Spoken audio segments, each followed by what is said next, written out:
அதுக்கப்புறம் அவர் வந்து என்ன செஞ்சார், இங்கே கொண்டு விட்டார். விட்டதுக்கப்புறம் இங்கே ஒரு பையன் இருந்தான், கபிலுக்கு உள்ள பையன் இருந்தான். சின்ன பையன் தான். அவனுக்கு பார்த்தீங்கன்னா ஒரு 13, 14 வயசு இருக்கும். அவன் 9th ஸ்டாண்டர்ட் படிப்பான்னு நினைக்கிறேன். அந்த பையன் தான் வீட்டில் மூத்த பையன் நினைக்கிறேன். அப்போ அவன் என்ன செஞ்சான், வந்து சாவியை தூக்கி தந்தான். கார் எடு அப்படின்ட்டான். அதாவது வந்து ஏர்போர்ட்லேருந்து வந்து இறங்கியிருக்கேன், ஒரு அரை மணி நேரம் கூட ஆகலை. பேக்கை கொண்டு ரூமில் வச்சுருக்கேன். வச்சுட்டு அப்படியே வந்து கார் சாவியை தந்துட்டான். அப்போ அந்த கேட்டார், கபிலுடைய பெரிய மகன் கேட்டார், உனக்கு வந்து சிம் கார்டு வாங்க இப்போ போக முடியுமா, இல்லைன்னா நீ ரெஸ்ட் எடுத்துக்கிறியா எப்படி அப்படின்னு கேட்டார். அப்போ நான் சொன்னேன், இப்போ நான் வாங்கிடுறேன். ஏன்னா சிம் கார்டு வந்து நமக்கு அவசியம். காரணம் என்னென்னா, நம்ம வந்துட்டோம்னு சொல்லி ஊருக்கு தகவல் சொல்லணும், தெரிஞ்சவங்களுக்கு சொல்லணும். அதனால் என்ன சிம் கார்டை எப்போவுமே வாங்கிடுவோம் அப்படின்னு சொல்லி, பக்கத்தில் தானே இருக்கும் அப்படின்னு சொல்லிட்டு வண்டி எடுத்தாச்சு. ராத்திரி நேரம் கடை. நான் இது வந்து ஆட்டோமேட்டிக் கார் கிடையாது, இது மேனுவல் கியர் தான். நான் மேனுவல் கியர் ஓட்டி கிட்டத்தட்ட 6-7 வருஷம் கிட்ட ஆகிப்போச்சு. சென்னையில் வச்சு ஓட்டினேன். அதுக்கப்புறம் மேனுவல் கியரே மறந்து போச்சு. கொய்த்தில் பார்த்தீங்கன்னா மேக்சிமம் உங்களுக்கு ஆட்டோமேட்டிக் கியர் கார் தான் எல்லா வீட்லேயும் கிடைக்கும். ஆனால் கொய்த்தில் விட உங்களுக்கு ஆட்டோமேட்டிக் கியர் கார் வந்து இங்கே தான் கொடுக்கணும். காரணம் என்னன்னு கேட்டிங்கன்னா, இங்கே தான் வந்து அதிகமான டிராஃபிக் இருக்குது. இந்த டிராஃபிக்கில் வந்து கிளச்சை அமுக்கி பிடிச்சி நேற்றெல்லாம் போனேன், காலெல்லாம் பயங்கர வலி. அதுக்கப்புறம் கொஞ்சம் நேரம் தான் போனேன். ஏன்னா டிராஃபிக்கில் வந்து நம்ம ஃபஸ்ட்டு கியர்லேயே தான் போனோம். கிளச்சி வந்து காலில் அமுக்கி பிடிச்சிக்கிட்டே இருக்கணும். கிளச்சி வந்து பயங்கர டைட்டாக இருக்குது. அதை அமுக்கி பிடிச்சிக்கிட்டே இருக்கும்போது கொஞ்ச நேரம் கழிச்சோன்னா வலி ஆயிரும். ஏன்னா ரொம்ப நாள் நம்ம இந்த லெஃப்ட்டு காலை வந்து நம்ம யூஸ் பண்ணவே இல்லை. கொய்த்தில் எல்லாமே வந்து ரைட் கால் மட்டும்தான், அதை ஆக்சிலேட்டர் பிரேக்கு ஒரே கால் மட்டும்தான். இன்னொரு கால் வந்து ரெஸ்ட்டில் தான் இருக்கும். இங்கே நமக்கு 2 காலும் யூஸ் ஆகும். அப்போது நம்ம பார்க்க போனால் ஆட்டோமேட்டிக் கியர் கார் வந்து சவுதிக்கு தான் கண்டிப்பாக தேவை. கொய்த்தில் கூட அந்த அளவுக்கு தேவையில்லை, சவுதியில் கண்டிப்பாக தேவை. ஆனால் கொய்த்தில் எல்லாம் மாறிடுச்சு, எல்லாம் ஆட்டோமேட்டிக் கியர் கார் தான் வச்சுருக்காங்க.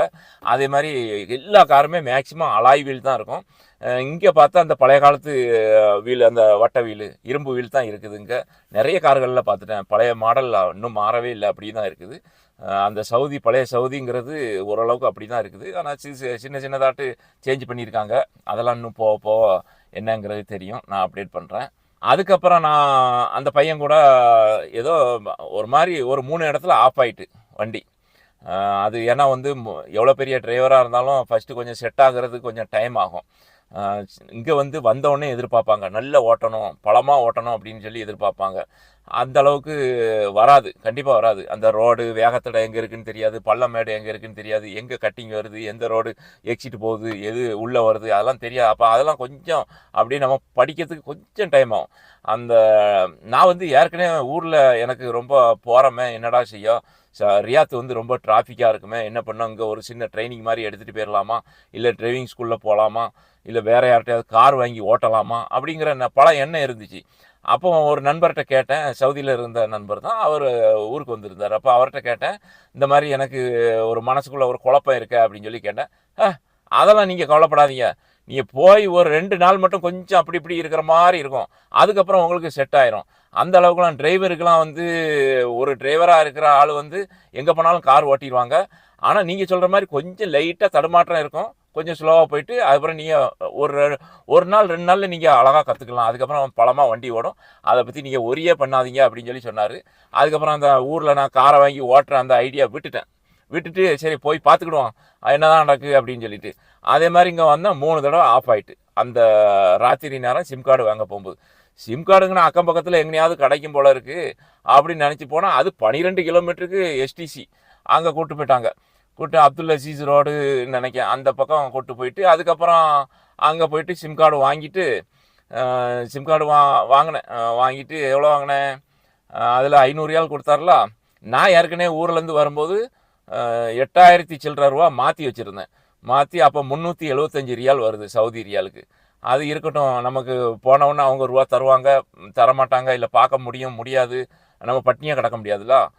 அதனால் அங்கேருந்து ஒரு 8000 சில்லறையை மாற்றி 375 ரியால் கரெக்டாக சில்லறையாக மாற்றி கொண்டு வந்திருந்தேன். இவங்க 500 ரியால் தரவும் 875 ரியால் ஆகிட்டு. அப்போ 500 ரியால்னால் நம்ம நாட்டு பணத்துக்கு எவ்வளோ வருது, 22 ரூபா சில்லறை வருது ஒரு ரியாலுக்கு. 500 ரியாலுக்கு உங்களுக்கு எவ்வளோ வரும்னா 11,000 சில்லற ரூபா வரும். அப்படி 11,000 ரூபான்னு வச்சுக்கிடுங்க, 22 ரூபாயே நம்ம வச்சுக்கிடுவோம் கணக்குக்கு. ஏன்னா 11,000 ரூபா வந்தவுடனே தந்துட்டார். அதுக்கப்புறம் அங்கே போயிட்டு சவா சிம் கார்டு வாங்கினேன். நம்ம ஏற்கனவே இது வந்து யூடியூப் வச்சுருக்கோம்ல, அப்போ நமக்கு வந்து நெட்டு அதிகமாக தேவைப்படுது. அப்போ என்ன பண்ணலாம் அப்படின்னா, அவர் வந்து 1 ஜிபி இருக்குது, 2 ஜிபி இருக்குது அப்படின்னு அவர் ரொம்ப லோ மட்டத்தில் சொல்கிறார். 1 ஜிபி 2 ஜிபிலாம் காணுமா அந்த காலத்தில். அதான் ஒரு மாதத்துக்கு நான் சொல்கிறேன், டெய்லி கிடையாது. இங்கே வந்து நெட்டை பொறுத்தளவில் ரொம்ப பைசா கொடுக்க வேண்டியிருக்கு. அது தெரிஞ்ச விஷயந்தான். அப்போ நான் என்ன செஞ்சேன், எனக்கு வந்து கொஞ்சம் கூடுதலாக இருக்கிற மாதிரி பாருங்க அப்படின்னு அந்த பையன்கிட்ட சொன்னேன். அப்போ அவன் என்ன செஞ்சான், 80 ரியாலுக்கு பார்த்தான். 80 ரியாலுக்கு 10 ஜிபி தர்றான் அப்படின்னு சொல்லி சொன்னாங்க. அப்போ வேண்டாம், அதுவுமே காணாது அப்படின்னேன். அப்போ 115 ரியாலுக்கு 45 ஜிபி கிடைக்கும் அப்படின்னாங்க. சரி ஓகே, அதை கொடுங்க அப்படின்னு சொல்லி சொன்னோன்னே, அதில் 115 ரியாலுக்கு 45 ஜிபி 1000 மினிட் வந்து லோக்கலில் ஃப்ரீ.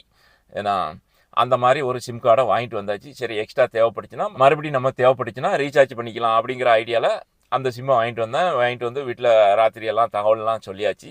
அதோடி முடிஞ்சுது. அதுக்கப்புறம் வந்து சாப்பிட்டனா கொண்டனா இருக்கா அதெல்லாம் ஒன்றுமே கேட்கவே இல்லை. அதெல்லாம் தெரிஞ்ச விஷயந்தான் நமக்கு. இங்கே வந்து வேறு சிஸ்டமே வேறு. இதெல்லாம் நம்ம பார்த்தோன்னே அவங்களுக்கெல்லாம் ஒரு இறக்க குணம் இல்லையே, அப்படி இப்படி அப்படிலாம் நம்ம யோசிக்கக்கூடாது. இவங்களுடைய கலாச்சாரம் இதுதான் அப்படி நம்ம நினச்சிக்கணும். மற்றபடி நம்ம ஊரில் எப்படி இருந்தோம் அதே மாதிரி இங்கே இருக்கணும் அப்படி நம்ம கம்பேரே பண்ண முடியாது.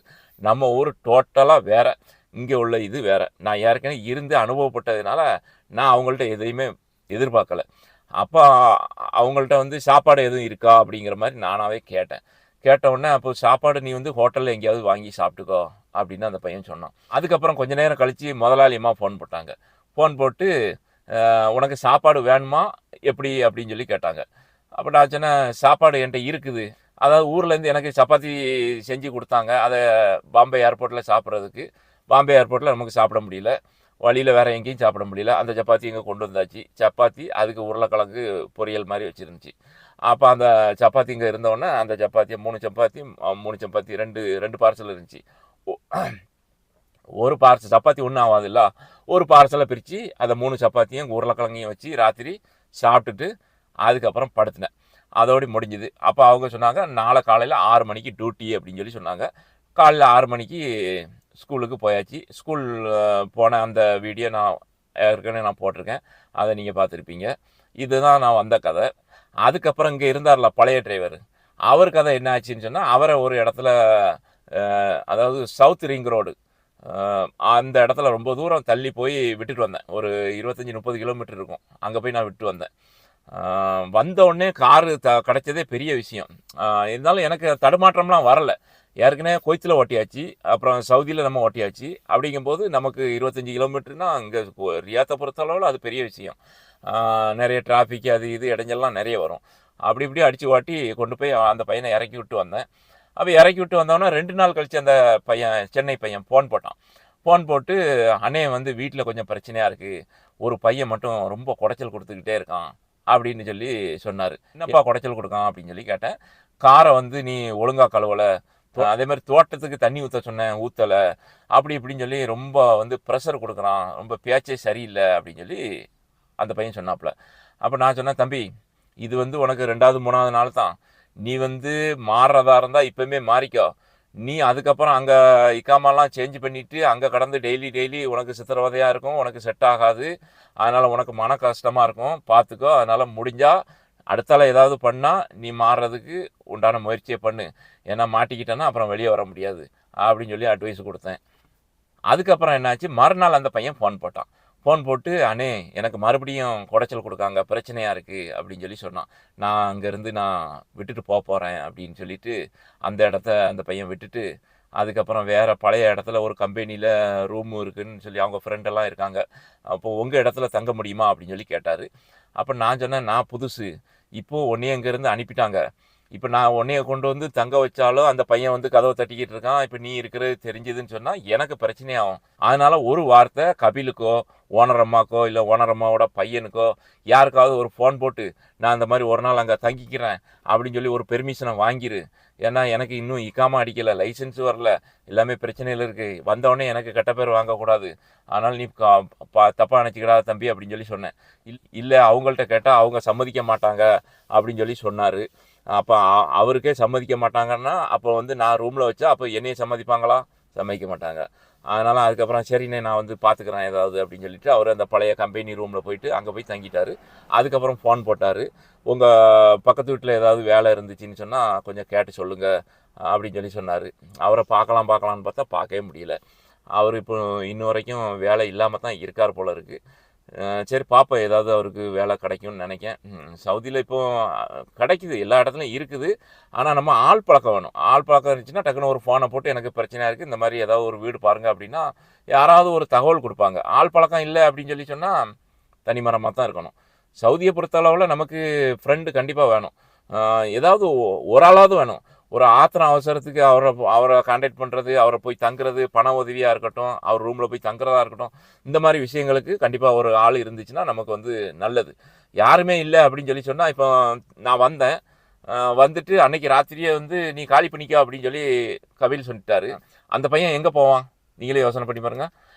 அதாவது அவங்க வந்து முன்னெச்சரிக்கையாக சொல்லணும், எப்பா அடுத்த வாரம் என் டிரைவர் வாரான், நீ அதுக்கிடையில் அந்த ஒரு வாரம் மட்டும் இருந்துக்கோ, 1ஆம் தேதி நீ காலி பண்ணிக்கோ அப்படின்னு ஏதாவது ஒன்று சொல்லணும், குழு கொடுக்கணும்.